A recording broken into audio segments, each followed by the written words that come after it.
Bueno, seguimos o empezamos más bien con la jornada, y aunque ya ha habido una presentación por el director de la Fundación de la Caja Rural del Sur, aunque le agradecemos una vez más la acogida en estas magníficas instalaciones, pero a mí sí me gustaría decir unas pequeñas palabras sobre Mauricio Wiesenthal. Es un ensayista, novelista, biógrafo, tiene una biografía espléndida sobre Rilke, que a los que les gusta un poco esa literatura, es un gran conocedor de la obra de Stefan Zweig, y es un poeta también, español de ascendencia alemana, como marca su apellido, y un gran experto en enología. Es uno de los autores españoles más prolíficos. Su obra la pueden encontrar en una de las mejores editoriales en este momento españolas, que es Acantilado. Escritor barcelonés con un profundo sentido humanista.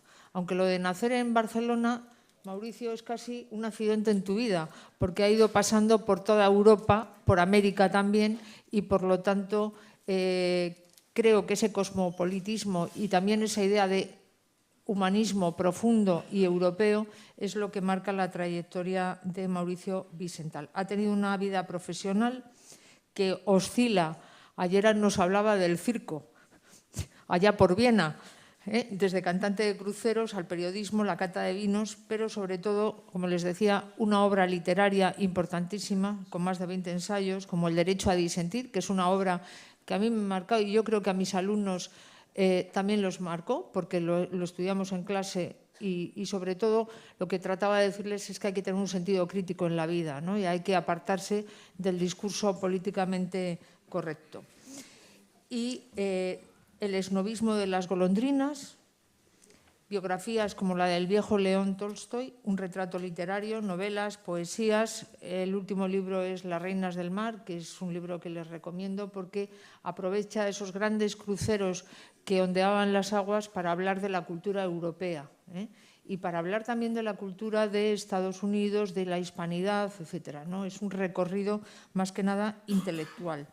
Su estilo personal característico se mezcla con esa tradición europea en cada una de sus páginas, con esos temas que pueden ser tan variables. Él dice que él no quería llegar a Ítaca, y con esas culturas precolombinas de América, el pensamiento humano, un especial interés por todo lo que representa la idea no solamente de la cultura, sino de algo más, que es la forma de civilizar. Ha sido profesor de Historia de la Cultura en la Escuela Superior de Comercio de Cádiz. La universidad perdió un grandísimo profesor, pero eso que nos hemos llevado los demás leyendo sus libros. Ha sido conferenciante invitado en diversas universidades, como la de Deusto, la Complutense, la Universidad Francisco de Vitoria, entre otras. También nos acompañó en los cursos de verano que organizamos en este año en el Real Colegio María Cristina, en un curso que era sobre la cultura precisamente. En 2015 recibió la medalla de oro al mérito en las Bellas Artes y el premio Estado Crítico al mejor ensayo en 2013, que se unen a la Copa de Oro. Esto le gustará mucho a él, la Copa de Oro de los Enólogos de Barcelona, que recibió en 1992. Pero sobre todo Mauricio, ayer lo afirmamos en la cena, es un gran conversador, ¿no? Y te desgrana desde que conoció a Coco Chanel hasta Paul Morand. Paul Morand recibe la memoria de Marcel Proust y empiezan a desfilar toda una serie de personajes que hemos leído, que no hemos conocido y que desde luego forman parte también de un poco de la memoria colectiva de una cierta civilización. Y para mí, debo decirlo, y eso no se lo reconozco a todo el mundo, como ustedes comprenderán, porque tengo un sentido crítico, ante todo, es un maestro de vida. Yo aprendo con Mauricio, ¿no? Pero sobre todo aprendo no tanto la cultura, sino la forma de encarar la vida y encarar lo que es más difícil en la vida, las dificultades de la vida. Si alguien les dijo que la vida era coser y cantar, se equivocó, Decía un grandísimo poeta ruso de origen polaco, te lo voy a dedicar, Marsena, de origen polaco, afincado, y le toca la Unión Soviética, le decía a la mujer, y hay un libro que se llama así, Contra toda esperanza: ¿quién te dijo que nosotros habíamos nacido para disfrutar de la vida? La vida es dificultad, y esa dificultad siempre la ha encarado Mauricio con una gran sonrisa. Cuando quieras. Gracias a todos. Gracias.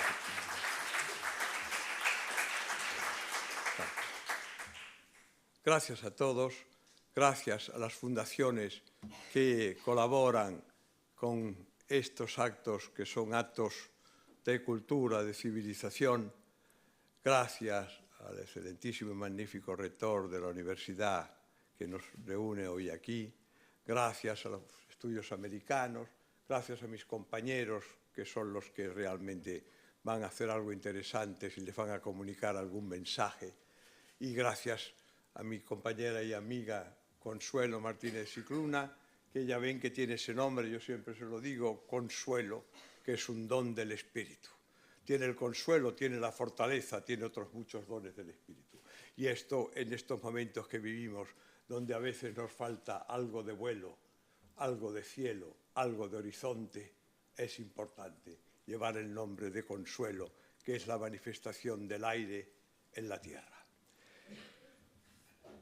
Me gustaría comenzar un poco esta evocación, estos minutos que vamos a estar juntos. Hay algún sitio vacío, pero creced y multiplicaos, queridos. Es verdad que yo me gustaría comenzar dando homenaje a los mayores, a nuestros mayores, a los que nos precedieron, a nuestros antepasados, a los que construyeron la palabra, el idioma que nos permite hoy compartir y disfrutar juntos de una comunicación fácil e inmediata.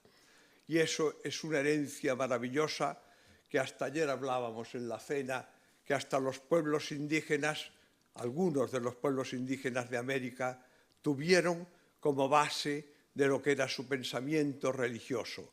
Esa idea que tenemos incluso nosotros a través de nuestra transmisión de la memoria religiosa, de la fe nuestra, desde el Antiguo Testamento al Nuevo Testamento, esa idea de que la palabra es el comienzo, en el principio era el verbo, estaba también en la memoria, en la sensibilidad, en el subconsciente y en el consciente de los pueblos indígenas que conocimos más tarde. Es por eso que me gustaría iniciar incluso esto con algunas palabras que compartimos, ya que venimos de tantos horizontes, de tantos pueblos, de tantas ideas de fe, de religión, de esperanza, de futuro diferentes, y en esa diferencia está la riqueza de este mundo que hoy nos reúne, que nos une. Me gustaría recordar algunas palabras que compartimos cuando el conde de Kaiserling, no sé si ya muchos de ustedes lo recuerdan o lo conocen, era hijo de una dinastía de alemanes sabios. Él nació en el Báltico, se casó con una princesa von Bismarck y viajó por el mundo entero.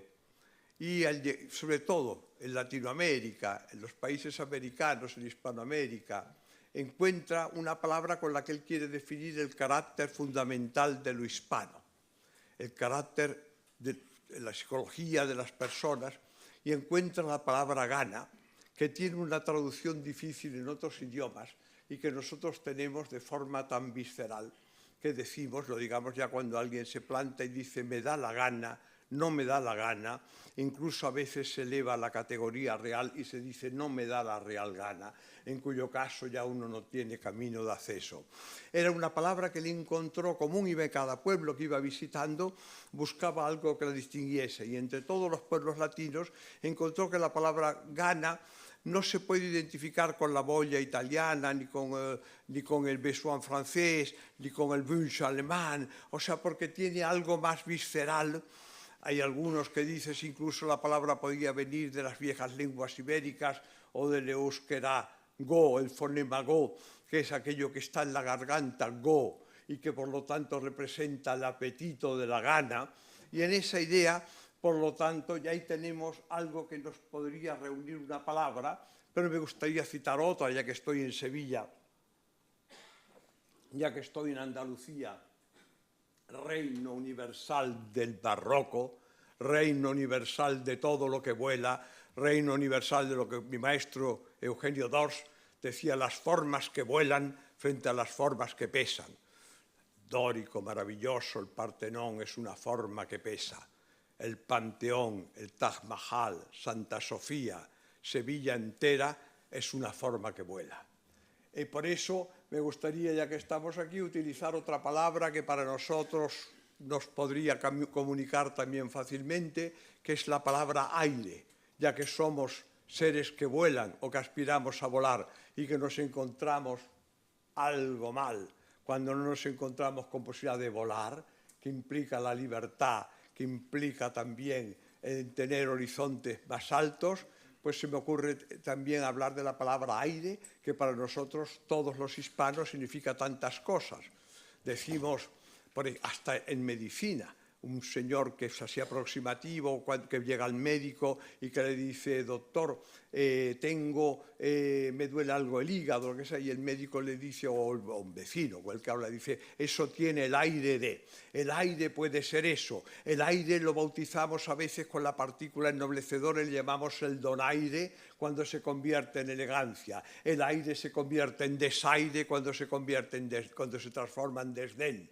El aire para nosotros que culmina, no sé, en el transparente de Toledo, en las formas de nuestras iglesias barrocas, en las formas que vuelan, los pisos sucesivos, es lo que encuentra el Greco cuando viene a España, aquel heterodoxo venido de Creta que está acostumbrado a aquello que es el arte bizantino, otro prodigio del barroco, y figurarse hasta en la mística las formas superiores que en el arrobo se presentan a la meditación de un ser humano cuando se inspira.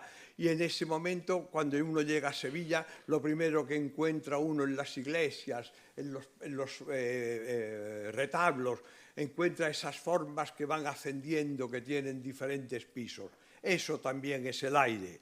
Tenemos otras muchas. Tenemos el punt d'honor. Esa viene del catalán, el punt d'honor, el punto de honor, que caracterizó tanto toda nuestra epopeya, todas nuestras obras que hicimos, incluso también esas empresas arriesgadas, a veces quijotescas, a veces casi delirantes, porque planteaban esas visiones que tiene el español cuando se deja llevar por la gana, por el deseo, por el ímpetu interior, y que nos llevaron tan lejos junto con los portugueses, como nos recordaba Consuelo, tan lejos y máis mundo era.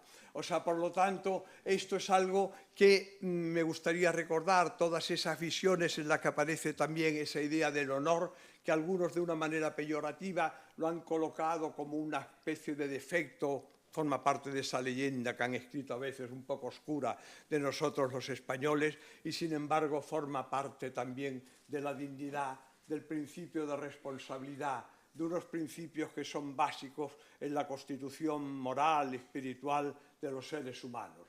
El punt d'honor, el cumplir la palabra dada, el tener siempre ese significado de que para firmar un contrato basta darse la mano, o que para honrar a un contrario basta, como hace Velázquez, como nos deja en la reedición de Breda, pasarle la mano por el hombro. Esas figuras que son propias de nuestra cultura compartida las reconoceréis todos, vengáis de donde vengáis. O sea, si venís de un mundo en el que compartimos esta historia. Y hay una palabra más que me gustaría recordar, porque sería bueno también para rememorar lo que nos une y lo que nos unió en el pasado. Ha dicho bien claramente Consuelo, y además ya el título que tiene este congreso que nos reúne, que es un futuro compartido. Yo soy un hombre que viene ya por edad un poco de las catacumbas, también de la exposición del 29 de Sevilla, por lo tanto he recorrido algunos caminos. Y quiero decir con eso que en estas palabras que nos unen, el pasado no es más que la proyección del futuro. Por lo tanto, cuando hablamos del pasado, estamos también hablando del futuro. El pasado es como el arquero que lanza una flecha, así lo diría Tolstoy. Lo importante no es creer en el más allá, sino darle a nuestras vidas, darle a nuestros actos un destino tal que la muerte no nos lo pueda arrebatar. Por eso me gustaría en esta idea pensar que cuando yo os hablo del pasado, os estoy hablando del futuro. El pasado lo hicieron nuestros padres, nuestros mayores, nuestros pueblos, nuestras civilizaciones indígenas, nuestra protohistoria, cuando lanzaron sobre el horizonte de la esperanza, que está incluso en la idea de la educación de los hijos, de la educación en la cultura, en la siembra, en el culto, en el cultivo, y está lanzar con el arco, la flecha, que algunos ven de repente que se pierde en las nubes, pero que el arquero sabe a dónde la dirigió. Somos hijos de ese disparo de nuestros padres, de nuestros antepasados, que fue un disparo de audacia, de valor, de fe, de creer que había algo más allá. Y por eso creamos los españoles también en nuestra literatura y en nuestro léxico común la palabra gesta. A ustedes no les extrañará la palabra gesta. Sin embargo, cuando Tieck, el amigo de Goethe, intentó traducir al Quijote, que nosotros tenemos la canción de gesta, pero el Quijote aplica tantas veces la palabra gesta para los actos que cumple su héroe, Don Quijote. Y esa palabra los alemanes no la tenían. Piensen ustedes, un pueblo filosófico no tenía la palabra gesta en el significado que la teníamos los españoles. Y Tieck, el amigo de Goethe, la tradujo buscándola en Fichte, en los discursos de Fichte, y encontró die Tat en alemán es la acción, encontró Tat Handlung porque la gesta no es la acción, es una acción con gestión, es una acción acompañada. Un maestro no es aquel que da discursos, un maestro es aquel que acompaña al discípulo para que cumpla los discursos. Eso es un maestro, una mano. Así hemos llamado siempre a nuestros maestros. Aquel que no nos decía qué teníamos que hacer, nos acompañaba a hacerlos. Eso es la gestión, eso es la gesta. Y por eso, en nuestra historia me gusta recordar que ya cuando planteamos en Trento nuestra discusión con los magníficos teólogos luteranos, pusimos un matiz, Padre Victoria, Suárez, todos los teólogos que asistían a los discursos de Trento, hoy a veces están olvidados, añadieron algo para la cultura europea fundamental. Lutero dijo, los hombres se salvan por la fe, hombres y mujeres se salvan por la fe. Y los españoles, los hispanos, entre todos los pueblos del mundo, dijeron alto ahí, por la fe y por las obras. Si no hay gesta, si no hay fruto, si no hay acción, esto se nos convierte en un discurso aburridísimo de Kierkegaard.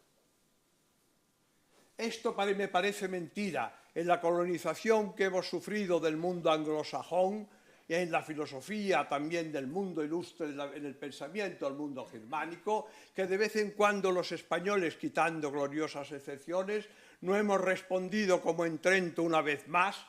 Somos hispanos, entendemos que a los actos de horizonte, a los actos de pensamiento, a los actos de fe y a los pronunciamientos hay que acostumbrarlos, hay que acompañarlos con la gestión, con la gesta, porque si no cumplimos lo que prometemos, no comeremos el pan, que diría el Cid Campeador.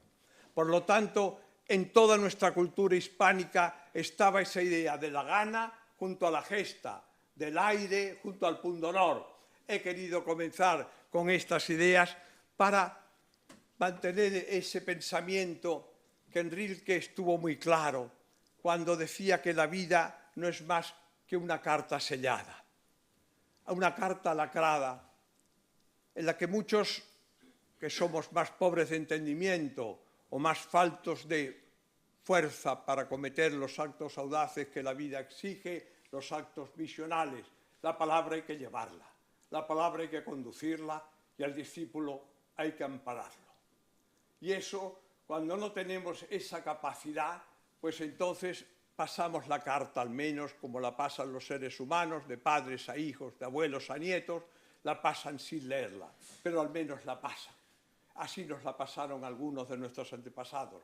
Pero tenemos también los maestros, que son aquellos que tuvieron la fortuna de poder descriptar algunas palabras de la carta. Y eso es lo que me gustaría que nosotros recordemos cuando pensamos, gracias, en nuestro pasado. Perdonadme si alguno en el fondo no me ha oído, a veces presumo de tener buena voz y ya la voy perdiendo. Es eso lo que también podíamos, en otras palabras, y he comenzado cuando hablaba de consuelo, refiriéndome a la palabra espíritu. Yo me eduqué en España, pero me eduqué también en Alemania, en Francia y en un lugar pequeño de Suiza, de lengua francófona, de lengua francesa, que que es Fribourg. Es un lugar donde estaban entonces los marianistas, que tenían la Ville de Saint-Jean, que era la casa materna, la raíz, donde estaba el colegio, donde nos educamos, donde estudió Saint-Exupéry. Tuve la suerte de estudiar 50 años más tarde, en el mismo aula donde estudió el autor del Principito. Y un buen amante de Latinoamérica.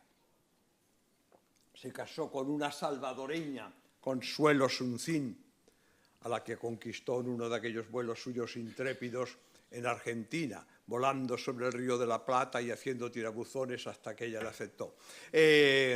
Pues en aquellas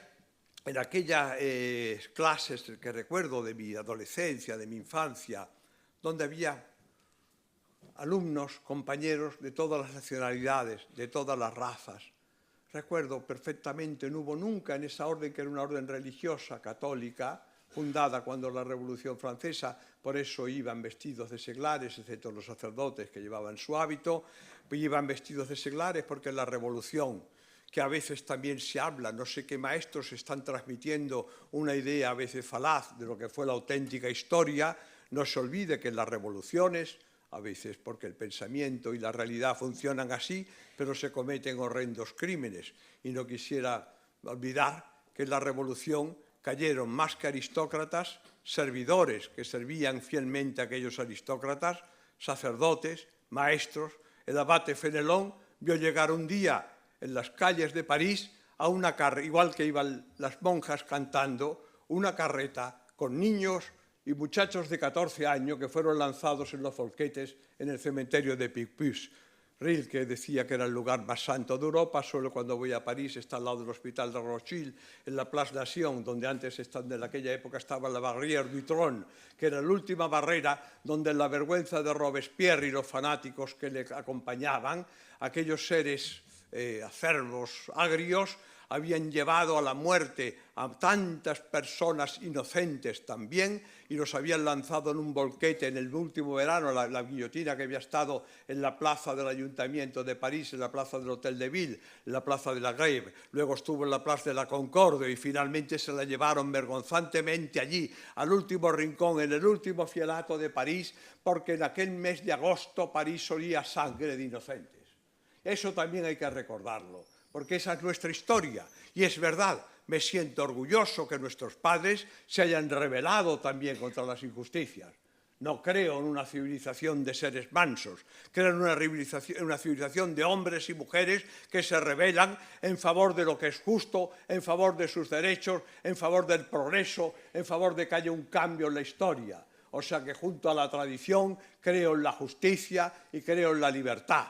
Y por eso no quiero que nadie se confunda, pero denuncio el crimen donde se ha cometido. Y si progreso es estar contra la pena de muerte se está siempre. No contra la muerte de algunos sí, contra la muerte de otros no. Por eso, en este recordatorio, los hemos vivido todos en nuestros países, esos momentos de horror, esos momentos de injusticia, porque también heredamos, ya que estamos en historia, una institución antigua que tenemos también los españoles y lo hemos compartido con los hispanos a un lado y a otro del océano, la institución terrorífica del cacique. El cacique aquel que es el que gobierna y monta un pequeño feudo y en política se convierte, ya saben ustedes, porque lo vemos cotidianamente, en aquel que maneja la corrupción, en aquel que vive de las sectas, en aquel que maneja todo lo que es para un grupo determinado, lo que es favorable a ellos y lo que siempre provoca injusticia sobre los demás. He citado el espíritu porque les decía que en aquel colegio de Fribourg, en la Ville de Saint-Jean, cuando hacíamos redacciones, yo recuerdo que la diferencia que encontraba con mi colegio en España es que aquí me decían, hablemos, no sé, de héroes o de santos o de genios. Tenemos incluso en nuestra literatura el ingenioso hidalgo y el talento, que es una figura del espíritu, pero lo utilizábamos más que la palabra directamente espíritu. Nosotros en el colegio nos decían l'esprit de Wilde, l'esprit de Voltaire, l'esprit de Cervantes, l'esprit de Lope de Vega, l'esprit de Quevedo, l'esprit de cualquiera que ustedes quieran, o sea, donde aparece algo más que la razón, en esta época terriblemente racionalista, terriblemente tramposa con lo que es toda la figura humana, donde estamos dotados de tantas otras formas de conocer que no son solamente la razón, que es la que aporta nuestro sentido crítico, por eso es tan importante, pero no es la única para conocer. Por eso Rilke, por ejemplo, decía lo que él llamaba tenemos que aprender la sabiduría del corazón. Cuando a mis alumnos en diferentes países les explico esto, veo que alguno pone una cara de sospecha como diciendo el corazón no nos ha enseñado siempre que es la maquinaria del capricho. Un golpe de corazón no es cualquier capricho, cualquier tontería. Yo soy una víctima de enfermo del corazón. He tenido accidentes muy graves en el corazón, puesto que es la debilidad que la realidad me dio y que me dieron mis mayores al nacer. Y sé precisamente que el corazón es la máquina de la precisión. Cuando uno pierde el reloj del corazón, entra en fibrilación, y tras la fibrilación está la muerte. Por lo tanto, ¿quién fue el que dijo que el corazón es la máquina del capricho cuando el corazón es la máquina de la vida? Por eso los grandes maestros como Pascal vieron siempre que la base del espíritu, la base del conocimiento, de la sabiduría, no de la razón solo, era el espíritu. Y me gustaría que volvamos otra vez a tener esa idea precisamente en la que volvemos a recuperar el sentimiento de que hay algo más en el pensamiento que la razón. Y por eso hemos dado a un lado y otro del océano tantos místicos y sabios que utilizaron otras vías de ascensión a la montaña que no son solamente el discurso importantísimo y crítico de la razón. El raciocinio tiene otros elementos y, curiosamente, esa desconfianza con el corazón estuvo muy basado en lo que había sido lo que Simmel llamaría en su tiempo, otro de mis maestros, hoy muy olvidado, Georg Simmel, él llamó la cultura femenina. Quería decir, lo primero que el hombre oye cuando está en el vientre de su madre es el latido del corazón de la madre. Y por eso es curioso que en la música estudiamos que entre los instrumentos el más importante, y estaba en todas las fiestas antiguas e indígenas, donde aparecía la Pachamama, donde aparecía la diosa madre, donde aparecían Venus, Atenea o aparecía Hera. Están siempre, o aparecía Diana, las diosas madres, aparecía el sonido del tam-tam, el sonido del tambor, porque ese es el sonido básico que convoca a los hijos, el latido del corazón de la madre. Eso probablemente nos ha unido a todos en la cultura, porque todos los que hablamos la lengua española, la palabra, estamos oyendo el latido del corazón de nuestras madres, en el ritmo, en el acento, en la sonoridad, en el verso. Esto es precisamente lo que me gustaría también recordarles, de que no olvidemos todas esas otras vías de acceder a la cultura, al sentimiento, la iniciación.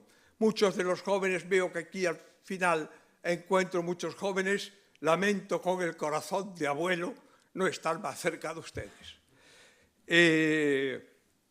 Saben, veo que se os ha lanzado a la vida, a una vida que hoy día es compleja, tecnificada, dura, agresiva a veces, excluyente, y se os ha lanzado sin daros una iniciación a la vida. Todos nuestros pueblos tuvieron siempre una enseñanza de iniciación para los jóvenes, no una tecnología, no una sabiduría para ser grandes metafísicos o grandes médicos o grandes enfermeros o grandes bomberos. No, una iniciación a la vida, a esto que os estoy hablando hoy con toda sencillez. No me olvidéis nunca que quien os habla comete muchos errores, no pierdan el juicio crítico conmigo, pero ténganse esa idea de que al menos les intento llamar la atención de que no olviden que hay ese camino que a veces se os oculta y que os hace sentiros a veces bien dotados para la enseñanza, estudiosos, gente que labora, que trabaja, que quiere aprender, que quiere labrarse un camino, y luego cuando se lanza al camino práctico de la vida, os dais cuenta que habéis sido demasiado pronto preparados para lanzaros al mundo y que nadie os dio las armas de sabiduría para enfrentarnos a todo ese laberinto. Por eso, sin embargo, ya veis que hasta los juegos que jugáis en un ordenador, los juegos de rol, os permiten hacer muchos papeles. No olvidéis esos juegos que son juegos de iniciación. Roger Caillois, otro maestro mío que estudió los juegos, les jeux, tiene un ensayo muy bonito, ayer les hablaba a los compañeros, decía que todo lo que hacemos en la vida se basa en juegos. Los juegos son, desde los juegos de Lillings, el equilibrio, es el juego, por ejemplo, del trapecio en el circo, por eso me inicié trabajando en un circo, porque seguía las huellas de Goethe. Goethe iniciaba en el Wilhelm Meister a los jóvenes en seguir el teatro, porque los artistas de teatro, las obras de teatro, los europeos somos, por ejemplo, hijos del teatro. Grecia inició a sus jóvenes con el teatro, con la epopeya y con el teatro. Por eso, cuando los persas, cuando los imperios de Oriente atacan en el mundo griego, Esquilo se levanta sobre los persas y dice aquel discurso: si sois blandos como los persas, si os dejáis llevar por esos sátrapas, por esos dictadores, por ese mundo caprichoso, estaréis vendiendo a vuestras hijas, vendiendo a vuestras madres, vendiendo a vuestros hermanos. Estaréis en manos de alguien que no conoce lo que nosotros hemos atesorado cuando construíamos nuestra cultura, la disciplina, la vía, el camino para hacer las cosas, la iniciación de nuestro mundo. No os dejéis nunca colonizar para luego lamentaros de que fuisteis colonizados. Dejaros colonizar porque nosotros, por ejemplo, en España fuimos colonizados por griegos, por romanos, por fenicios, nos trajeron por musulmanes, por judíos, nos trajeron la aritmética, nos trajeron el pensamiento, nos trajeron la Biblia, nos trajeron lo que queráis, pero es bello que aquello lo aceptásemos a nuestra idiosincrasia, a nuestra iniciación, a lo que nos habían enseñado también los nuestros para sobrevivir en nuestro mundo. El hijo de la selva tiene que sobrevivir en la selva, el hijo del desierto tiene que sobrevivir en el desierto, el hijo de las caravanas tiene que saber llevar a los camellos y aguantar la sed en el desierto. Todo eso hace que cada uno, es muy importante que no olvidemos las raíces del mensaje de nuestras madres, el tambor originario de nuestra vida, nuestra protohistoria de la cultura. No la cedamos a cualquiera que nos trae algo que parece aparentemente mejor, generalmente más fácil, generalmente también más caro. Sigamos sobre eso que nos dieron la enseñanza. La enseñanza es acumulación.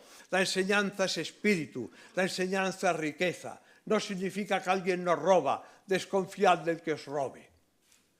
La enseñanza es generosidad. Dice San Pablo, y esto vale para los jóvenes que sean románticos, es más bello amar que ser amado. Es más bello dar que recibir. No olvidéis nunca esa enseñanza, y toda cultura, todo aporte es bueno cuando da, cuando entrega.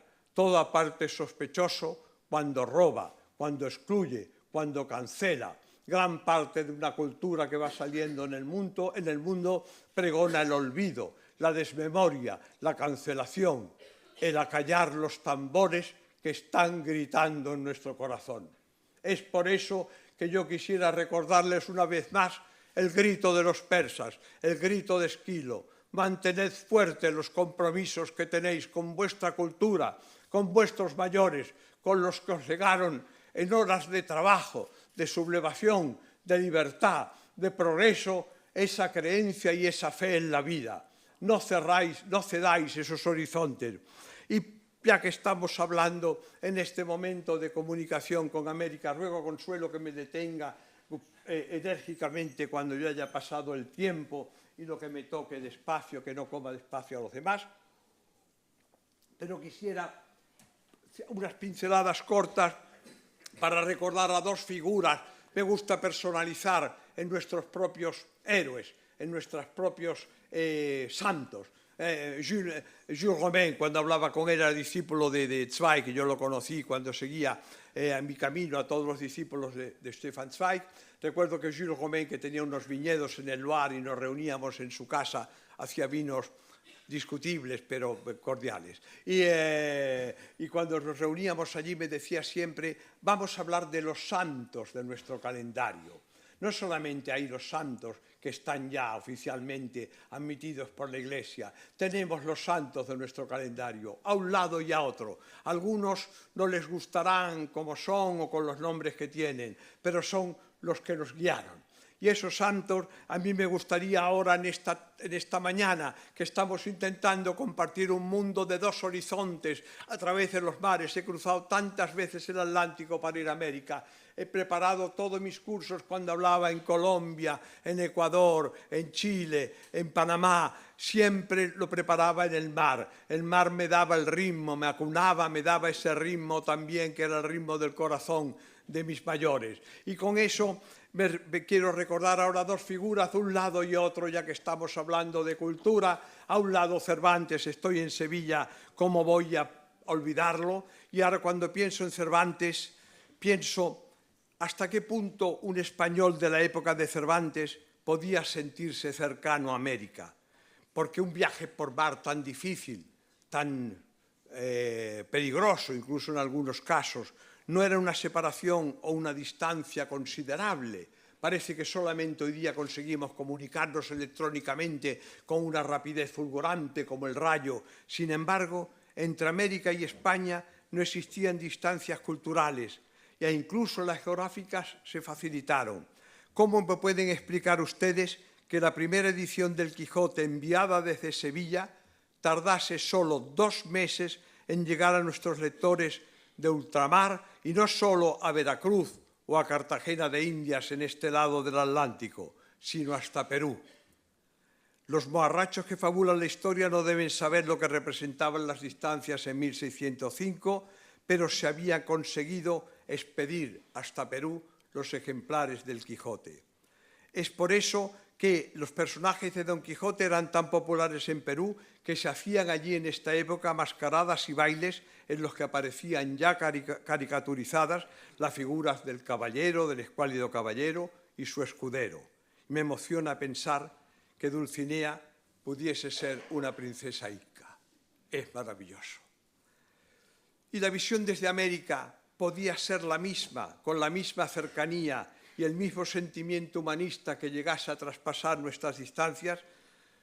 Pensemos incluso en la mentalidad de un indígena cuando miraba a España. Y por eso quisiera citar, solo de pasada para no entretenerles mucho, a un escritor en lengua española, el noble peruano, descendiente de los reyes de las 4 partes, que compartía con Miguel de Cervantes el mismo idioma y lo convirtieron en incienso en diferentes altares.